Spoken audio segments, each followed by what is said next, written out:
भारत में एक्सप्रेसवे का नेटवर्क तेजी से बढ़ रहा है, लेकिन साथ ही इन रास्तों पर अपराध और अवैध धंधे भी बढ़ते जा रहे हैं। अमृतसर जामनगर एक्सप्रेसवे जैसे प्रमुख रास्ते ड्रग माफिया के लिए महत्वपूर्ण बन चुके हैं। ये माफिया पंजाब के रास्तों का इस्तेमाल करके देश भर में अपने अवैध कारोबार को फैला रहे हैं। वहीं हमारे संवाददाता आदित्य द्विवेदी ने खास बातचीत की है रिटायर्ड वरिष्ठ पुलिस अधिकारी वेद भूषण से, जहां वेद भूषण ने बताया कि पंजाब में बेरोजगारी की समस्या और ड्रग्स की बढ़ती तस्करी ने यहां के हालात को और बिगाड़ दिया है। समुद्र के रास्ते ड्रग्स की तस्करी भी तेज हो गई है और पुलिस की कोशिशें नाकाम साबित हो रही हैं। वेद भूषण ने यह भी कहा कि ड्रग्स अब आतंक का एक बड़ा साधन बन चुका है, जिसे रोकने के लिए सख्त कदम उठाने की जरूरत है। क्या कुछ रहा इस बातचीत में, सुनिए। देश में एक्सप्रेसवे लगातार बढ़ते जा रहे हैं और बढ़ते एक्सप्रेसवे कहीं ना कहीं जराइम क्राइम का एक बड़ा साधन बनते जा रहे हैं और रफ्तार इस धंधे की, अवैध धंधे की रफ्तार भी बढ़ाते चले जा रहे हैं। ऐसा ही अमृतसर जामनगर एक्सप्रेसवे जो भारत का बना हुआ है वो बहुत ही खूबसूरत है, तेज रफ्तार है और ऐसे में जो ड्रग्स माफिया हैं वो पंजाब के रास्ते इस काले कारोबार को देश के कोने कोने तक पहुंचा रहे हैं। इस वक्त हमारे साथ हैं बात करने के लिए रिटायर्ड वरिष्ठ पुलिस अधिकारी वेद भूषण जी। सर, आपसे हम इस चीज़ को समझना चाहेंगे, ये जो रफ्तार बढ़ रही है देश की कारोबार में, बिजनेस में, हम चौथी अर्थव्यवस्था बन गए हैं, इसमें कहीं ना कहीं अब जो अवैध कारोबारी हैं वो भी अपनी रफ्तार बढ़ा रहे हैं और इन किनारे किनारे जो हाईवेज हैं, चूँकि उनमें थाने और पुलिस चौकी उस अंदाज में अभी स्थापित नहीं हुए हैं जिसका वो फायदा उठा रहे हैं। देखिए, हिंदुस्तान एक गोल्डन क्रिसेंट पर बैठा हुआ है, जहां पर पाकिस्तान, अफगानिस्तान और ईरान है, जहां से बड़ी तादाद में ड्रग्स इंडिया के अंदर आज से नहीं बहुत पुराने समय से उनकी स्मगलिंग अवैध तौर पर हिंदुस्तान के अंदर आते रहे हैं।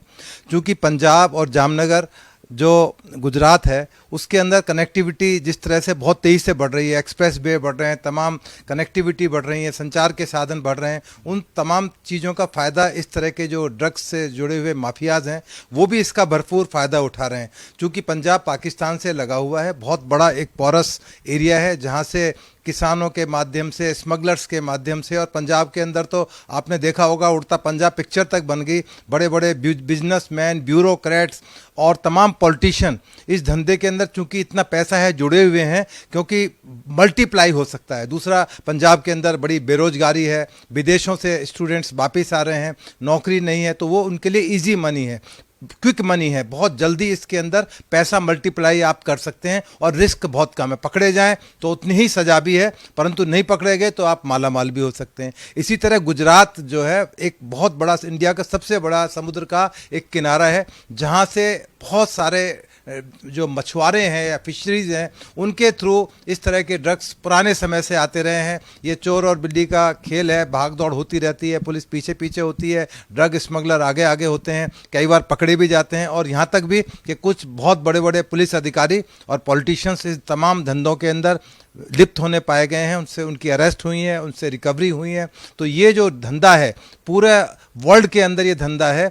क्योंकि यहाँ तक कहा जाता है कि यदि 1 किलो हीरोइन यदि पंजाब या गुजरात के अंदर से आ गई और उसको आपने अमेरिका ले आने में कामयाब हो गए तो आप करोड़पति बन जाते हैं, लाखों नहीं करोड़ों की कमाई हो सकती है। तो ऐसे समय में तमाम कोशिशों के बावजूद भी सरकार ने NDPS एक्ट लेके आई, उसके अलावा तमाम तरह की कोशिशें की गई, परंतु ये अभी भी रुकने का नाम नहीं ले रहा है। पंजाब के अंदर तो स्थिति गांव-गांव के अंदर बड़ी डरावनी होती जा रही है। हालांकि गुजरात के अंदर जो गांव या जो सिटीजन्स हैं वहाँ पर इस तरह की चीज़ नहीं पाई जाती हैं, पर पंजाब में हालत बद से बदतर होती जा रही है। बार बार गाँव देहात से खबर आ रही है कि गाँव के गाँव पूरे नशे के व्यापार में और कंजम्पशन में भी हैं और बिजनेस भी कर रहे हैं। तो ये जो गठजोड़ जो हुआ है और पैसे का गठजोड़ हुआ है, और दूसरा इसके अलावा आतंक का सबसे बड़ा एक जरिया बन चुका है। इसके थ्रू पैसा आता है और तमाम चीज़ों को सप्लाई होती है, आर्म्स के डीलर्स हैं उससे कनेक्ट होते हैं, क्योंकि उसका डील जो है आर्म्स के अंदर होता है। तो ये एक बहुत डेडली कॉम्बिनेशन बन चुका है। सरकार को वक्त रहते इसके ऊपर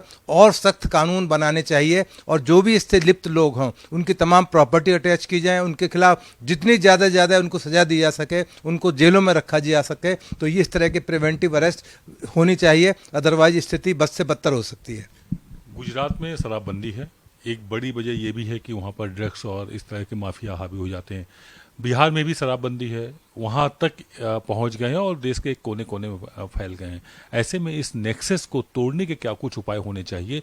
हाईवेज में क्या एक्स्ट्रा एक्टिविटीज़ पुलिस की बढ़ाई जाए, चेकिंग बढ़ाई जाए, क्या कुछ आपकी सलाह होगी? देखिए, जो खुफिया तंत्र है या पूरा ट्रेडिशनल जो तरीका था, किस तरह से इन लोगों पर नकेल कसी जाए, कैसे उनके अंदर एंट्री की जाए, कैसे इंटेलिजेंस एजेंसीज उनके अंदर अपने आदमी प्लांट कर सकें, ये सबसे बड़ा एक चैलेंज है। तो पुरानी जो पुलिसिंग थी उस पर वापस लौटना होना। हालांकि जो एआई का टाइम है, डिजिटल का टाइम है, तमाम चीज़ें इंटरसेप्शन पर रखी जा सकती हैं। इस तरह से लोग जो कनेक्ट होते हैं उनके फ़ोन, मोबाइल, तमाम गैजेट जो है उसको सर्विलेंस पर रखा जा सकता है। हालांकि चैलेंज जरूर है, परंतु एजेंसी यदि तमाम इकट्ठा साथ आ जाएं, क्योंकि दुर्भाग्य से कहीं सेंट्रल गवर्नमेंट है तो कहीं दूसरी पॉलिटिकल पार्टी की गवर्नमेंट है, वो भी एक कोऑर्डिनेशन की कमी की वजह से बहुत सारी चीज़ें अनअटेंडेड रह जाती हैं। उसका फ़ायदा इस तरह के माफिया, चाहे शराब के माफिया हों, चाहे ड्रग्स के माफिया हों, पूरे हिंदुस्तान में उठा रहे हैं और उसका भरपूर फ़ायदा वो लोग ले रहे हैं। परंतु देश के लिए ये बहुत जो हमारी इंटीग्रिटी है, हमारी संप्रभुता है, उसके लिए एक बहुत बड़ा खतरा बन सकता है। वक्त रहते इसको एड्रेस किए जाने की ज़रूरत है।